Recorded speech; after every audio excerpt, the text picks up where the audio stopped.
नमस्कार, मेरा नाम है नितिका ठाकुर और आज के इस सेशन में हम लोग बात करेंगे एक माँ के वात्सल्य और पुत्र की श्रद्धा के अनूठे संगम की। जी हाँ, हम लोग बात कर रहे हैं हिमाचल प्रदेश में मनाए जाने वाले श्री रेणुका जी मेले की। तो सबसे पहले तो आप सभी को रेणुका मेले की हार्दिक शुभकामनाएं। यह मेला हिमाचल प्रदेश के जिला सिरमौर में बड़ी ही धूमधाम से मनाया जा रहा है। तो इसी मेले के हम लोग इतिहास के बारे में जानेंगे, हम माता रेणुका के बारे में जानेंगे, हम लोग परशुराम जी के बारे में जानेंगे। तो बहुत सी कथाएं जो हैं वो आम जनता में जो है वो प्रचलित है, तो उन सभी को हम लोग जो है वो वन बाय वन डिस्कस करेंगे। तो कुछ इस तरह से आपको सिरमौर में जो है वो रेणुका माता का मंदिर देखने के लिए मिलेगा, जहाँ पे रेणुका झील बहुत बड़ी आपको देखने के लिए मिलेगी। तो हिमाचल प्रदेश की सबसे बड़ी जो प्राकृतिक झील है वो हमको रेणुका झील देखने के लिए मिलती है। ठीक है जी, तो वहीं पे ही रेणुका माता का मंदिर है, उसी जगह की आज हम बात करेंगे।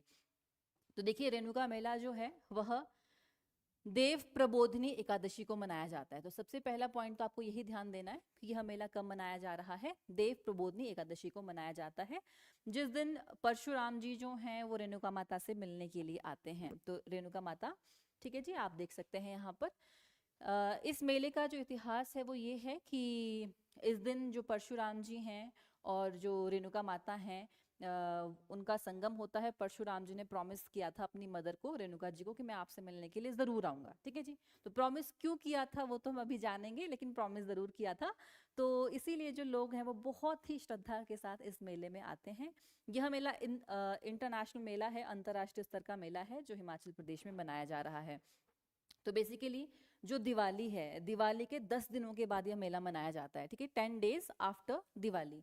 तो कार्तिक मास में जो शुक्ल पक्ष है, शुक्ल पक्ष की दशमी से लेकर पूर्णिमा तक यह मेला जो है वो मनाया जाता है। तो काफी लंबा 6-7 दिनों का जो है यह मेला चलता है। तो कार्तिक मास में मनाया जा रहा है। सिरमौर की दिवाली भी आपको बहुत फेमस देखने के लिए मिलेगी। ठीक है जी, तो इस दिन जो परशुराम जी हैं उनकी पालकी आती है, बढ़िया। ठीक है जी, कहाँ से पालकी आ रही है? जामो कोटे विलेज से। तो परशुराम जी जामो कोटे विलेज से अपनी पालकी में बैठ के आते हैं और रेणुका झील तक वहां पे जाते हैं, वहां पे स्नान करते हैं। तो बोलते हैं कि माता रेणुका जो है वो झील से आके उनको आशीर्वाद देती है, उनसे मिलती है। ठीक है जी, तो इस तरह से कुछ आपको वहां पर देखने के लिए मिलेगा। चलिए, अब हम बात करते हैं इसके इतिहास की कि रेणुका मेला जो है वो क्यों मनाया जा रहा है। तो मल्टीपल स्टोरीज आपको देखने के लिए मिलेगी। तो सबसे पहली कथा के अनुसार जो है रेणुका माता जो है उनका विवाह होता है ऋषि जमदग्नि से। तो जमदग्नि ऋषि और रेणुका जी जो हैं वो बड़े ही प्रेम पूर्वक जो है अपना सिरमौर वाले जीवन में अपना जीवन जी रहे हैं, तपस्या वगैरह वहां पे कर रहे हैं। तो जहाँ पे वो रहा करते थे उस जगह का नाम है तपी का टीला। ये देखिए, सिरमौर में आज भी ये जगह है तपी का टीला, या इसे जामू का टीला भी कहा जाता है, क्योंकि जमदग्नि जी जो है यहाँ पे तपस्या किया करते थे। ठीक है जी, तो जो माता रेणुका हैं वो बहुत तपस्विनी थी, वो भी तपस्या किया करती थी। तो उन्होंने जो है वो भगवान को प्रसन्न किया और उनकी इच्छा ये थी कि जो विष्णु जी हैं वो उन्हें संतान रूप में प्राप्त हों। ठीक है जी, तो फिर जो विष्णु जी के अवतार हैं परशुराम जी, वो जो हैं उनकी कोख से जो है वो पैदा हुए। तो और इस तरह से परशुराम जी जो हैं वो रेणुका माता के पुत्र हुए। ठीक है, तो ऐसी कुछ कहानी है हमारे पास। तो बढ़िया, यहाँ पे ये रहा करते थे।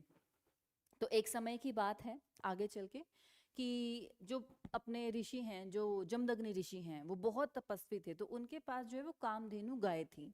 कामधेनु गाय के बारे में आप सभी ने सुना होगा। कामधेनु गाय जो है वो वैसे तो कुबेर के पास थी। तो कामधेनु गाय के लिए सभी लोग लड़ा करते थे, चाहे वो देवता है चाहे राक्षस है, सभी लोग चाहते थे कि कामधेनु गाय उन्हें मिल जाए, क्योंकि कामधेनु गाय से जो आप मांगेंगे आपको उतना मिलेगा। ठीक है जी, आपका अन्न धन जो भी है वो हमेशा भंडार भरे रहेंगे। तो कामधेनु गाय के लिए सभी लोग लड़ा करते थे। तो कुबेर ने क्या किया, अपनी जो वो कामधेनु गाय है वो दे दी जमदग्नि ऋषि को कि इसको आप रखो अपने पास छुपा के, है ना। आपके पास किसी को शक भी नहीं हुआ कि गाय आपके पास रखी है यहाँ पे। तो जमदग्नि ने बोला कि कोई बात नहीं, मैं रख लूंगा अपने पास। तो अभी जो कामधेनु गाय है वो ऋषि जमदग्नि के पास है। तो एक बार क्या होता है कि वहां से जो है एक राजा गुजरते हैं, जिनका नाम है सहस्त्र अर्जुन या सहस्त्र बाहु। तो उनका नाम जो है हमारे पास सहस्त्र बाहु मेंशन किया जाता है, या सहस्त्र अर्जुन भी उनका नाम मेंशन किया जाता है। ठीक है जी, तो वो वहां से गुजर रहे थे अपनी सेना के साथ। तो वो रुके वहां पे और उन्होंने जो जमदग्नि जी हैं उन्हें प्रणाम किया। ठीक है जी, और तो जमदग्नि ने बोला कि आप तो थोड़े थके हुए लग रहे हैं, तो आप स्नान करो सरोवर में और आओ, आपके खाने पीने का हम प्रबंध करते हैं तब तक, है ना। तो जो ये सहस्त्र अर्जुन है उनको लगता है कि भाई इन ब्राह्मण के पास क्या ही होगा, इतनी बड़ी मेरी सेना है, क्या खिलाएंगे इनको ये। तो उन्होंने बोला कि चलो कोई बात नहीं, हम आते हैं। तो सभी जो सेना है स्नान करके आई, आराम से बैठे वो खाने के लिए। तो उनको जो है वो अलग अलग तरह के व्यंजन परोसे जा रहे हैं, है ना। जो जमदग्नि जी हैं और जो रेणुका माता है उनको बढ़िया, ठीक है जी, 56 भोग उनको लगा रहे हैं वो। तो फिर जो ये राजा हैं वो तो टेंशन में आ गए कि मैं तो राजा हूँ, मेरे पास फिर भी इतना कुछ नहीं है, है ना। जो ये ब्राह्मण है इनके घर में इतना कुछ कैसे है। तो उन्होंने पूछा कि कहाँ से भाई ये सब। तो फिर जो ये अपने ऋषि हैं जो जमदग्नि जी हैं उन्होंने कहा कि हमारे पास कामधेनु गाय हैं, तो उनसे जो मांगेंगे उतना वो देगी। तो जो राजा हैं वो उन्हें कहते हैं कि कामधेनु गाय आप मुझे दे दो। जमदग्नि जी को उन्होंने बोला कामधेनु गाय आप मुझे दे दीजिए, बदले में जो है वो मेरा आधा साम्राज्य आपका। तो ऋषि जमदग्नि बोलते हैं कि कामधेनु गाय मेरी नहीं है, ये तो मेरे पास कुबेर ने छोड़ी हुई है यहाँ पे, तो ये किसी और की अमानत है, तो मैं आपको कैसे दे दूं, ये मैं नहीं दे सकता। तो ये बात सुन के राजा को बहुत बुरा लगा कि मेरी तो इंसल्ट कर दी, मैं आपसे एक रिक्वेस्ट कर रहा हूँ और आप मेरी रिक्वेस्ट मान नहीं रहे हैं। तो जमदग्नि ऋषि ने बोला कि फिर तो युद्ध हो जाएगा, सॉरी जो अपने राजा हैं उन्होंने बोला कि फिर तो युद्ध हो जाएगा, है ना, जो सहस्त्रबाहु हैं। तो फिर सहस्त्रबाहु क्या करते हैं, यह जमदग्नि जी को मार देते हैं।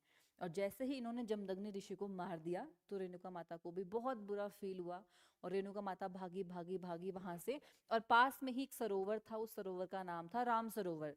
तो रेणुका माता गई और उन्होंने राम सरोवर में छलांग लगा दी कि अब मैं तो जी के क्या ही करूंगी, मेरे हस्बैंड तो रहे नहीं, है ना। तो बोलते कि रेणुका माता ने जब छलांग लगाई उस राम सरोवर में, तो जो राम सरोवर का पानी है उन्होंने रेणुका माता की बॉडी को कवर कर लिया, ठीक है जी, इस तरह से। तभी आप देखिए रेणुका झील जो है आपको एक महिला के आकार में देखने के लिए मिलेगी। हमसे पूछा जाता है कि बताइए हिमाचल में ऐसी कौन सी झील है जो एक महिला के आकार की है, ठीक है जी, तो वो रेणुका झील है। तो फिर वही जो राम सरोवर है वो रेणुका झील के नाम से आगे प्रसिद्ध हुआ, क्योंकि फिर वो जो पानी है उन्होंने एक महिला के आकार की शेप ले ली वहां पे, ठीक है जी। तो इस तरह से ये चीज यहाँ पे हुई। और जब ये बात पता चली परशुराम जी को कि इस तरह से जो है वो मेरे पिता की हत्या कर दी गई है, तो फिर परशुराम जी आए कि इसका तो मैं बदला लूंगा। और परशुराम जी ने फिर युद्ध किया था सहस्त्र बाहु के साथ, सहस्त्र अर्जुन के साथ इन्होंने युद्ध किया, ठीक है जी। युद्ध करके इन्होंने सहस्त्र बाहु को मार दिया था। फिर परशुराम जी ने अपने तपोबल के साथ अपने जो पिता हैं जो जमदग्नि जी हैं और जो माता रेणुका है उन्हें पुनः जीवित किया था, ठीक है जी। तो फिर जो ऋषि हैं वो भी उनसे बहुत प्रसन्न हुए, जो उनकी माता हैं वो भी उनसे बहुत प्रसन्न हुई। तो फिर उन्होंने जो उनकी माता हैं उन्होंने उनसे कहा था कि मैं आपसे मिलने के लिए जो है वो साल में एक बार आया करूंगी ज़रूर, ठीक है जी। परशुराम जी को उन्होंने ये प्रॉमिस किया था। तो एक तो ये कहानी हो गई आपके पास, ठीक है जी। एक ये स्टोरी है जो बहुत प्रचलित है यहाँ पर, इस तरह से जो रेणुका माता हैं और परशुराम जी हैं उन्होंने प्रॉमिस किया, तो इस दिन एकादशी के दिन ही वो लोग मिलते हैं, ठीक है जी। इसी दिन जो है वो मिलने के लिए आते हैं, देखिए। तो हर साल जो है वो माता ने प्रॉमिस किया था, इसीलिए उनसे वो प्रबोधनी एकादशी पे मिलने के लिए आती है। तो एक तो हो गई आपकी ये वाली स्टोरी, ठीक है जी। इसके अकॉर्डिंग हमारे पास एक और कथा है जो यहाँ पे बहुत बहुत बहुत ज़्यादा प्रचलित है। उस कथा के अनुसार जो रेणुका माता हैं और जो परशुराम जी हैं वो सिरमौर में रहा करते थे, ठीक है जी। तपस्या वहाँ पे किया करते थे, साधना वहाँ पे किया करते थे वो। तो उनके जो है वो 5 पुत्र थे, और 5 पुत्रों में जो सबसे छोटे थे वो थे परशुराम जी। तो परशुराम जी सबसे छोटे बेटे उनके हैं जो तपस्या के लिए इधर उधर अभी गए हुए हैं ना। तो क्या होता है कि एक दिन जो है रेणुका माता पानी लेने के लिए जाती हैं पास के ही सरोवर में, क्योंकि जो जमदग्नि ऋषि हैं वो सुबह सुबह तपस्या में है, पूजा पाठ करनी है, नहाना है उनको, तो जल तो चाहिए उस चीज के लिए, है ना। तो क्या होता है कि फिर जो अपनी रेणुका माता है वो पास के सरोवर में जाती हैं, वहां से वो रोज पानी लेके आएंगी और पानी फिर देंगी जमदग्नि जी को। तो एक दिन जो है वो रेणुका माता जाती हैं पास के सरोवर में, वहां से वो पानी भर रही होती हैं। तो पास से ही एक गंधर्व राजा गुजरते हैं जिनका नाम है चित्ररथ, ठीक है जी। तो पास से गंधर्व राजा जो है वो गुजरते हैं, और कई लोग बोलते हैं कि उसी पानी में जो है वो अप्सराओं के साथ जो चित्ररथ हैं वो खेल रहे थे, है ना, पानी में, बढ़िया। तो वो जो गंधर्व हैं वो कितने सुंदर होते हैं एकदम से। तो जब रेणुका माता पानी भर रही थी तो उनकी जो दृष्टि है वो गंधर्व राजा के ऊपर चली गई, चित्ररथ के ऊपर। तो जब उन्होंने उनको देखा तो वो देखती रह गई एक एक तरह से, है ना, उनका ध्यान वहां पे जो है वो अटक गया। तो पानी लाने में तो देर हो रही है, जो अपने ऋषि हैं वहां पर, ठीक है जी, जो उनके हस्बैंड हैं, जो ऋषि जमदग्नि हैं, वो वेट कर रहे हैं कि अभी तक क्यों नहीं रेणुका माता आ रही हैं। तो फिर उन्होंने अपनी जो दृष्टि है, दिव्य दृष्टि है, उनसे देख लिया कि रेणुका माता तो जो है वो अभी जो है वो उनका ध्यान जो है वो भटका हुआ है। तो फिर रेणुका माता जब वापस आई, ठीक है जी, तो फिर गुस्से में बहुत ज़्यादा जो ऋषि जमदग्नि है उन्होंने बोला कि भाई कहाँ थे आप अभी तक, ठीक है जी, कि मैं अब तो जो है आप पतिव्रता स्त्री नहीं रही, क्योंकि आप तो किसी और पे मोहित हो गई, या किसी और पे आप पर पुरुष पे आपने जो है वो दृष्टि डाली, तो अब तो मैं आपको स्वीकार नहीं करता हूँ। तो ऋषि ने ये बात बोली। तो ऋषि ने जो है, जो जमदग्नि ऋषि है, उन्होंने अपने एक पुत्र को बुलाया कि इधर आओ, कि मैं आपको ये आज्ञा दे रहा हूँ कि अपनी माता का सिर आप काट दो, ठीक है जी। तो जो पुत्र है उन्होंने बोला कि ऐसे कैसे करूं मैं, अपनी मम्मी को कैसे मैं काट दूं, तो उन्होंने मना कर दिया। फिर उन्होंने दूसरे पुत्र को बुलाया, तीसरे को बुलाया, चौथे को बुलाया, तो चारों ही बेटों ने जो है वो मना कर दिया कि हम अपनी जो माता हैं हम उनका सिर नहीं काट सकते हैं, तो सॉरी, ठीक है जी। तो फिर उन्होंने बोला कि कोई बात नहीं, अब मैं बुलाऊंगा परशुराम को। तो जमदग्नि ऋषि जो हैं अपने पांचवें बेटे परशुराम जी को बुलाते हैं। फिर परशुराम जी वहां पे आते हैं और परशुराम को उन्होंने बोला कि क्या आप पिता की आज्ञा का पालन करेंगे। तो परशुराम जी ने बोला कि जो आप बोलो, कि मैं आपको ये आज्ञा देता हूँ कि आप अपनी जो माता हैं उनका सिर भी आप काट दो, अपने भाइयों का सिर भी आप काट दो, क्योंकि इन्होंने जो है वो एक पिता की आज्ञा का पालन नहीं किया है। तो परशुराम जी ने बोला कि ठीक है। तो परशुराम जी फिर रेणुका माता का सिर काट देते हैं और साथ साथ में जो चार भाई थे उनको भी इन्होंने मार दिया, ठीक है जी। तो उनके इस काम से जो ऋषि जमदग्नि हैं वो बहुत प्रसन्न हुए कि भाई इन्होंने मेरी आज्ञा का पालन किया। तो उन्होंने बोला कि मैं आपसे बहुत खुश हूँ, आप जो भी वरदान मुझसे मांगना चाहते हैं आप वो वरदान मुझसे मांग सकते हैं, ठीक है जी। इस तरह की वहां पे बात हो गई। तो फिर परशुराम जी ने बोला कि मुझे आपसे 3 वरदान चाहिए। पहला वरदान मुझे ये चाहिए कि मेरी माता जो है वो जीवित हो जाए। दूसरा वरदान ये चाहिए कि माता की दृष्टि से, माता की जो मेमोरी है उन उस चीज से ये हमेशा के लिए हट जाए कि उनको किसने मारा था, कि उनको उनके बेटे ने ही मारा था, ये बात उनको कभी याद ना रहे, है ना। दूसरा वरदान आप ये दो। और तीसरा वरदान आप ये दो कि जो मेरे भाई हैं वो भी जिंदा हो जाएं और वो आप उनको माफ कर दो, ठीक है जी। तो ये 3 वरदान मांगे। तो जमदग्नि ऋषि जो हैं उनसे बहुत प्रसन्न थे, उन्होंने बोला तथास्तु, और सब कुछ जो है वो ठीक हो गया वैसा का वैसा ही, ठीक है, सब कुछ नॉर्मल हो गया। तो जो परशुराम जी हैं उनको तो पता था ना कि उन्होंने अपनी मम्मी को मारा है, तो वो चल पड़े वहां से फिर। तो जो रेणुका माता है उनको बोलते कि नहीं आप मत जाओ, आप तो मुझे बहुत प्यारे हो। तो फिर परशुराम जी बोलते कि नहीं नहीं, मुझको तो पश्चाताप करने के लिए जाना ही पड़ेगा यहाँ से, है ना। तो फिर परशुराम जी ने बोला कि लेकिन मैं आपको प्रॉमिस करता हूँ कि साल में एक बार मिलने के लिए मैं आपसे जरूर आऊंगा, ठीक है। तो इस कहानी के अनुसार भी जो परशुराम जी हैं वो रेणुका माता से मिलने के लिए आते हैं साल में एक बार, ठीक है जी। और वो है आपके पास जो ये नवंबर में एकादशी आती है उस दिन की ये बात हो रही है, तो उस दिन वो उनसे मिलने के लिए जरूर आते हैं, ठीक है जी। तो सेकंड स्टोरी के अकॉर्डिंग भी यही है आपके पास। इसके अलावा और भी बहुत सी हमारे पास कथाएं हैं। देखिए क्या होता है ना कि जैसे जैसे टाइम बढ़ रहा है, टाइम के साथ साथ चीजें जो है वो चेंज होती रहती है धीरे धीरे, है ना। तो जो ये कथाएं हैं, मे बी इसको भी थोड़ा सा क्या बोलेंगे हम लोग, स्पाइसी कर दिया गया है थोड़ा सा, है ना, मिर्च मसाला लगा के थोड़ा सा चेंज कर दिया गया। मे बी ऐसी चीज ना हो जो हम, शायद ऐसी कहानियां ऐसी कथाएं हो जो हम ना समझ पाएं।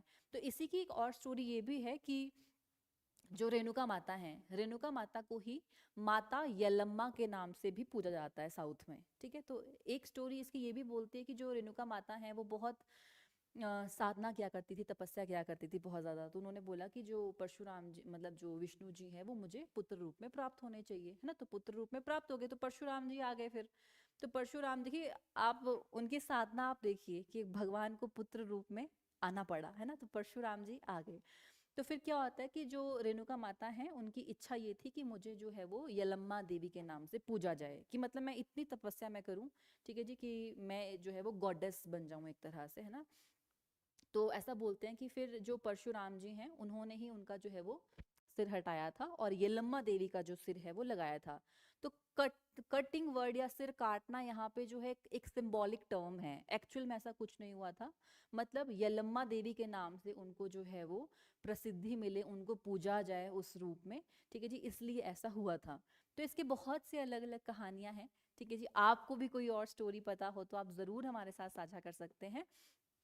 तो रेणुका जी को जो है वो यलम्मा के नाम से भी, माता यलम्मा के नाम से जो है वो पूजा जाता है। तो सिरमौर में इनकी बहुत बहुत बहुत बड़े लेवल पे जो है वो इनकी पूजा की जाती है। ठीक है जी। और ऐसी कुछ कहानी है, तो हर वर्ष जो है यह मेला सिरमौर में मनाया जाता है। तो आपके पास जो भी इससे रिलेटेड इन्फॉर्मेशन है आप हमारे साथ ज़रूर ज़रूर साझा कर सकते हैं। और जो कमेंट सेक्शन है वो आप सभी के लिए ओपन रहेगा। ठीक है जी। Okay, bye bye.